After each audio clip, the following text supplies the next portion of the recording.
ನಮಸ್ಕಾರ, welcome back to ಅಭಿರುಚಿ. ಇವತ್ತಿನ ಸ್ಪೆಷಲ್ ರೆಸಿಪಿ ಚಿಂತಾಮಣಿ ಕಡಲೆ ಬೀಜ. ತುಂಬಾ ಫೇಮಸ್ಸು, ಹಾಗೆ ಮಾಡೋದು ಸಿಂಪಲ್ಲು, ಆದರೆ ಟೇಸ್ಟ್ ಅಂತೂ ಸಿಕ್ಕಾಪಟ್ಟೆ ಅದ್ಭುತವಾಗಿರುತ್ತೆ. ರುಚಿಯಾದ ಚಿಂತಾಮಣಿ ಕಡಲೆಕಾಯಿ ಬೀಜನ ಬೇಗನೆ 10 ನಿಮಿಷದಲ್ಲಿ ಹೇಗೆ ಮಾಡೋದು ಅಂತ ನೋಡ್ಕೊಳ್ಳೋಣ ಬನ್ನಿ. ಈ ಚಿಂತಾಮಣಿ ಕಡಲೆ ಬೀಜ ಮಾಡೋದಕ್ಕೆ ಒಂದು ಪೇಸ್ಟನ್ನು ತಯಾರು ಮಾಡ್ಕೋಬೇಕು. ಹಾಗೆ ನಾನಿಲ್ಲಿ ಸುಮಾರು 1/4 kg ಕಡಲೆಕಾಯಿ ಬೀಜ ತೊಗೊಂಡಿದ್ದೀನಿ. ಈ ಪ್ರಮಾಣಕ್ಕೆ ನಾನಿವತ್ತು ಈ ಪೇಸ್ಟ್ ಎಷ್ಟನ್ನು ತಯಾರಿಸ್ಕೋಬೇಕು ಅನ್ನೋದನ್ನು ತಿಳಿಸ್ಕೊಡ್ತೀನಿ. ನಿಮಗೆ ಎಷ್ಟು ಮಾಡ್ತಿದ್ದೀರಾ ಅನ್ನೋದ್ರ ಮೇಲೆ ಡಿಪೆಂಡ್ ಆಗುತ್ತೆ. ಮೊದಲನೇದಾಗಿ ಒಂದು ಪೇಸ್ಟ್ ಮಾಡ್ಕೊಳ್ಳೋದಕ್ಕೆ ಒಂದು ಮಿಕ್ಸಿ ಜಾರ್ಗೆ ಸುಮಾರು 5 ಹಸಿಮೆಣಸಿನ್ಕಾಯಿ ತೊಗೊಂಡಿದ್ದೀನಿ. ಹಾಗೆ ಒಂದು 20 ರಿಂದ 25 ಕರಿಬೇವು, ಹಾಗೆ 1 ಹಿಡಿಯಷ್ಟು ಕೊತ್ತಂಬರಿ ಸೊಪ್ಪನ್ನು ಹಾಕೋತಿದ್ದೀನಿ.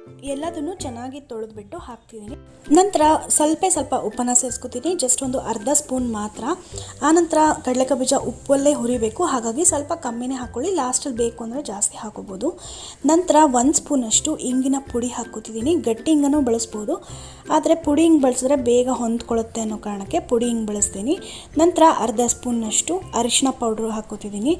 ಹಾಗೆ 1 ಸ್ಪೂನಷ್ಟು ನೆನೆಸಿರೋಂಥ ಮೆಂತ್ಯ ಕಾಳನ್ನು ಹಾಕೋತಿದ್ದೀನಿ. ಬೆಳಗ್ಗೆನೆ ಸುಮಾರು 8 ಗಂಟೆಗಳ ಕಾಲ ನಾನು ಈ ಮೆಂತ್ಯದನ್ನು 1 ಸ್ಪೂನು ನೆನೆಸಿಟ್ಕೊಂಡಿದ್ದೆ ನೀರಲ್ಲಿ. ಇವಾಗ ಅದನ್ನು ಹಾಕೋತಿದ್ದೀನಿ. ಮೆಂತ್ಯ ಹಾಕೋದ್ರಿಂದ ರುಚಿನೂ ಚೆನ್ನಾಗಿರುತ್ತೆ, ಹಾಗೆ ಬೈಂಡಿಂಗ್ ಚೆನ್ನಾಗಾಗುತ್ತೆ. ನಂತರ ಅರ್ಧ ಹೋಳು ನಿಂಬೆಹಣ್ಣು ರಸ ಹಾಕೋಬೇಕು. ಹುಳಿ ಏನಾದರೂ ಕಮ್ಮಿ ಇದ್ದರೆ 1 ಕೂಡ ಬಳಸಬಹುದು.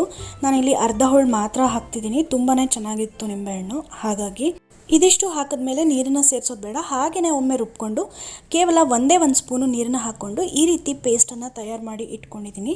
ಇವಾಗ ಒಂದು ಬಾಣಲಿ ಇಟ್ಕೊಂಡಿದ್ದೀನಿ, ಸ್ವಲ್ಪ ದಪ್ಪ ತಳೆದು. ಅದಕ್ಕೆ ಸುಮಾರು ಅರ್ಧ kg ಉಪ್ಪನ್ನು ಸೇರಿಸ್ಕೊತಿದ್ದೀನಿ. ಉಪ್ಪು ಕಮ್ಮಿ ಇದ್ದರೂ ಪರವಾಗಿಲ್ಲ, ಕ್ವಾಂಟಿಟಿ ಕಮ್ಮಿ ಇದ್ದರೆ ಉಪ್ಪು ಕಮ್ಮಿ ಕೂಡ ತೊಗೋಬೋದು. ನಾನಿಲ್ಲಿ ಸುಮಾರು 1/4 kg ಕಡಲೆಕಾಯಿ ಬೀಜಕ್ಕೆ ಅರ್ಧ kg ಉಪ್ಪನ್ನು ಸೇರಿಸ್ಕೊಂಡು ಫಸ್ಟು ಸಣ್ಣ ಉರಿ ಇಟ್ಕೊಂಡು ಸುಮಾರು 3 ರಿಂದ 4 ನಿಮಿಷಗಳ ಕಾಲ ಉಪ್ಪನ್ನು ಹುರ್ಕೋಬೇಕಾಗತ್ತೆ. ಉಪ್ಪು ಚೆನ್ನಾಗಿ ಬಿಸಿ ಆಗಬೇಕು. ಆ ನಂತರ ನಾನಿಲ್ಲಿ 2 ಬೌಲಷ್ಟು ಕಡಲೆಕಾಯಿ ಬೀಜ ಹಾಕೋತಿದ್ದೀನಿ. ಸುಮಾರು 1/4 kg ಇದೆ ಕಡಲೆಕಾಯಿ ಬೀಜ. ಚೆನ್ನಾಗಿ ಕಡಲೆಕಾಯಿ ಬೀಜನೂ ಅಷ್ಟೇ ಸಣ್ಣ ಉರಿ ಇಟ್ಕೊಂಡು ಉರಿಯಲ್ಲಿ ಚೆನ್ನಾಗಿ ಹುರ್ಕೋಬೇಕಾಗತ್ತೆ. ಎಲ್ಲ ಈವನ್ ಆಗಿ ಹುರ್ಕೋಬೇಕು. ಒಂದೊಂದು ಕಡೆ ಇದ್ದರೆ ಚೆನ್ನಾಗಿ ಆಗೋದಿಲ್ಲ. ಹಾಗೆ ಹೈ ಫ್ಲೇಮಲ್ಲಿ ಇಟ್ಕೊಂಡ್ರೆ ಬೇಗ ಸೀದೋಗುತ್ತೆ. ಮೇಲ್ಗಡೆ ಎಲ್ಲ ಆಗಿರುತ್ತೆ, ಮಧ್ಯದಲ್ಲಿ ಮೆತ್ತಗಿರುತ್ತೆ. ಹಾಗಾಗಿ ಸಣ್ಣ ಉರಿ ಇಟ್ಕೊಂಡೇ ಹುರ್ಕೋಬೇಕು.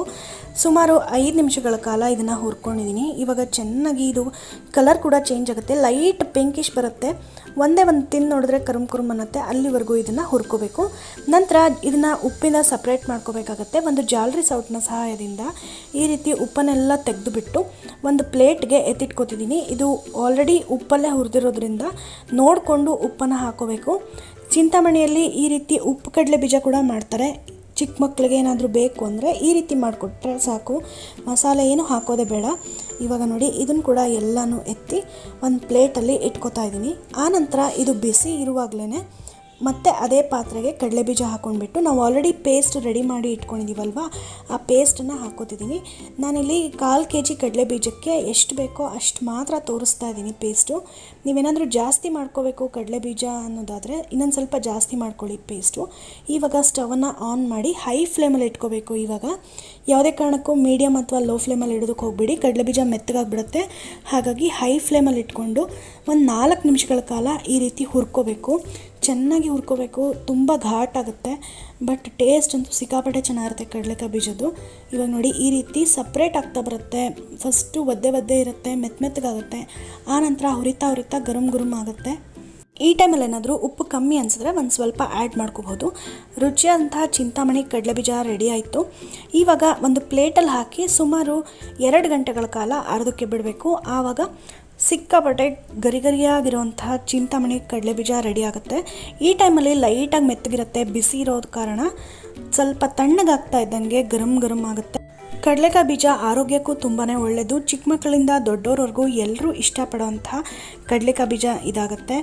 ಈವ್ನಿಂಗ್ ಸ್ನ್ಯಾಕ್ಸ್ಗೆ ಹಾಗೆ ಚಿಕ್ಕ ಮಕ್ಕಳಿಗೆ ಬೇಕು ಅಂದಾಗ ಯಾವಾಗಲೂ ಕೊಡಬಹುದು. ಹಾಗಾದರೆ ಟ್ರೈ ಮಾಡಿ ಈ ಕಡಲೆಕಾಯಿ ಬೀಜನ ಹೇಗೆ ಬಂತು ಅಂತ ನನಗೆ ಕಾಮೆಂಟ್ ಮೂಲಕ ತಿಳಿಸಿ. ವಿಡಿಯೋ ಇಷ್ಟ ಆಗಿದ್ರೆ ಲೈಕ್ ಮಾಡೋದನ್ನು ಮರಿಬೇಡಿ. ಫ್ಯಾಮಿಲಿ ಫ್ರೆಂಡ್ಸ್ ಜೊತೆ ವಾಟ್ಸಪ್ ಗ್ರೂಪಲ್ಲಿ ಶೇರ್ ಮಾಡಿ. ಚಾನಲ್ಗೆ ಇನ್ನೂ ಸಬ್ಸ್ಕ್ರೈಬ್ ಆಗಿಲ್ಲ ಅಂದರೆ ಸಬ್ಸ್ಕ್ರೈಬ್ ಮಾಡ್ಕೊಳ್ಳಿ. ಮತ್ತಷ್ಟು ಇಂಟ್ರೆಸ್ಟಿಂಗ್ ಆದ ಯಮ್ಮಿ ಆದ ಒಳ್ಳೆ ರೆಸಿಪಿಯೊಂದಿಗೆ ನಾನು ನಿಮ್ಮನ್ನು ಭೇಟಿ ಆಗ್ತೀನಿ. Until then, happy cooking, happy eating, take care, bye and thank you so much for watching this video.